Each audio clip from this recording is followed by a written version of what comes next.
അഫ്ഗാനിസ്ഥാൻ സംഘർഷം കൊടുമ്പിരി കൊള്ളുമ്പോൾ അനുനയ നീക്കവുമായി ചൈന. പാകിസ്ഥാൻ ചെയ്തു കൂട്ടിയതിനെല്ലാം ഒന്നിനൊന്നായി കണക്ക് ചോദിക്കുകയാണ് അഫ്ഗാനിസ്ഥാൻ. ഈ സാഹചര്യത്തിൽ ഈ യുദ്ധം നാശത്തിലെത്തുമെന്ന് ഉറപ്പാണ്. അതുകൊണ്ട് തന്നെ മധ്യസ്ഥത വഹിക്കാൻ നിരവധി രാജ്യങ്ങളാണ് രംഗത്തെത്തുന്നത്. ഇരു രാജ്യങ്ങളും സമാധാനം പാലിക്കണമെന്നും വെടിനിർത്തലിന് തയ്യാറാകണമെന്നുമാണ് ചൈന ആവശ്യപ്പെട്ടിരിക്കുന്നത്. ആവശ്യമെങ്കിൽ ഇരു രാജ്യങ്ങൾക്കുമിടയിൽ മധ്യസ്ഥത വഹിക്കാൻ തയ്യാറാണെന്നും ചൈനീസ് വിദേശകാര്യ മന്ത്രാലയം അറിയിച്ചു.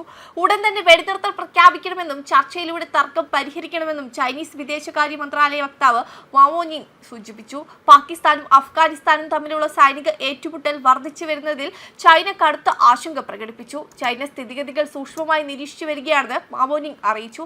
ഇരു രാജ്യങ്ങളും ചൈനയുടെ അയൽക്കാരും നല്ല സുഹൃത്തുക്കളുമാണ്. ഈ ഏറ്റുമുട്ടലിൽ ഉണ്ടായ മരണങ്ങളിൽ ചൈനയ്ക്ക് അതിയായ ദുഃഖമുണ്ട്. എല്ലാത്തരം ഭീകരതയ്ക്കുമെതിരായ പോരാട്ടത്തെ ചൈന പിന്തുണയ്ക്കുന്നുണ്ടെന്നും ചൈനീസ് വിദേശകാര്യ മന്ത്രാലയ വക്താവ് അറിയിച്ചു. സംഘർഷ സാഹചര്യത്തിൽ ചൈന തങ്ങളുടെ പൗരന്മാരെയും കമ്പനികളെയും പാകിസ്ഥാനിൽ നിന്നും അഫ്ഗാനിസ്ഥാനിൽ നിന്നും ഒഴിപ്പിക്കുന്നുണ്ടോ എന്ന മാധ്യമങ്ങളുടെ ചോദ്യത്തിന് സ്ഥിതിഗതികൾ നിരീക്ഷിച്ചു വരികയാണെന്നാണ് പറഞ്ഞത്.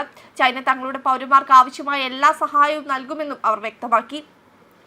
അതേസമയം പാക് അഫ്ഗാൻ സംഘർഷത്തിൽ പാകിസ്ഥാന്റെ അമേരിക്കൻ നിർമ്മിത യുദ്ധവിമാനം വെടിവെച്ചിട്ടതായി അവകാശവാദം ഉയർന്നിട്ടുണ്ട്.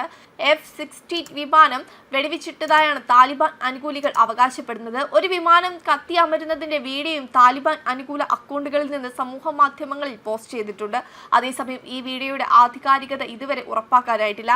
85510 എന്ന നമ്പറുള്ള പാകിസ്ഥാൻ പതാക ആലേഖനം ചെയ്ത ഒരു വിമാനം കത്തിയമരുന്ന ദൃശ്യങ്ങളാണ് സമൂഹ മാധ്യമങ്ങളിൽ പ്രചരിക്കുന്നത്. പാക് സൈന്യത്തിന്റെ കൈവശമുള്ള അമേരിക്കൻ നിർമ്മിത F-16 യുദ്ധവിമാനമാണിതെന്നാണ് താലിബാൻ അനുകൂല അക്കൗണ്ടുകളുടെ അവകാശവാദം. അതേസമയം വീഡിയോ ദൃശ്യങ്ങളിൽ നിന്ന് ഇത് F-16 വിമാനമാണെന്ന് സ്ഥിരീകരിക്കാനായിട്ടില്ലെന്നാണ് വ്യോമയാന വിദഗ്ധർ ഉദ്ധരിച്ച ചില മാധ്യമങ്ങൾ പറയുന്നത്. വീഡിയോയിലുള്ള വിമാനം F-16 വിമാനത്തിന്റെ വലിപ്പമായോ രൂപകൽപ്പനയുമായോ പൊരുത്തപ്പെടുന്നില്ലെന്നും വ്യോമയാന വിദഗ്ധർ ചൂണ്ടിക്കാട്ടുന്നുണ്ട്. താലിബാന്റെ അവകാശവാദം അന്താരാഷ്ട്ര മാധ്യമങ്ങളും സ്ഥിരീകരിച്ചിട്ടില്ല. പാക് സൈന്യത്തിന്റെ കൈവശമുള്ള പ്രധാന യുദ്ധവിമാനങ്ങളിലൊന്നാണ് F-16. സമീപകാലത്ത് ഇന്ത്യൻ വ്യോമസേന പാകിസ്ഥാന്റെ 2 F-16 യുദ്ധവിമാനങ്ങൾ വെടിവെച്ചിട്ടിരുന്നു.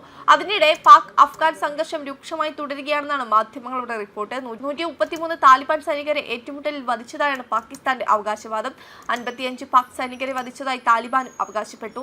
അതിർത്തിയിൽ തങ്ങളുടെ സേനാംഗങ്ങൾക്ക് നേരെ താലിബാൻ നടത്തിയ ആക്രമണത്തിന് മറുപടിയായാണ് അഫ്ഗാനിസ്ഥാനിൽ വ്യോമാക്രമണം നടത്തിയെന്നാണ് പാകിസ്ഥാൻ പറയുന്നത്. അതേസമയം പാകിസ്ഥാൻ തങ്ങൾക്ക് നേരെ നടത്തിയ ആക്രമണങ്ങൾക്കുള്ള തിരിച്ചടിയാണ് പാക് സൈന്യത്തെ ആക്രമിച്ചതെന്ന് താലിബാനും പ്രതികരിച്ചു.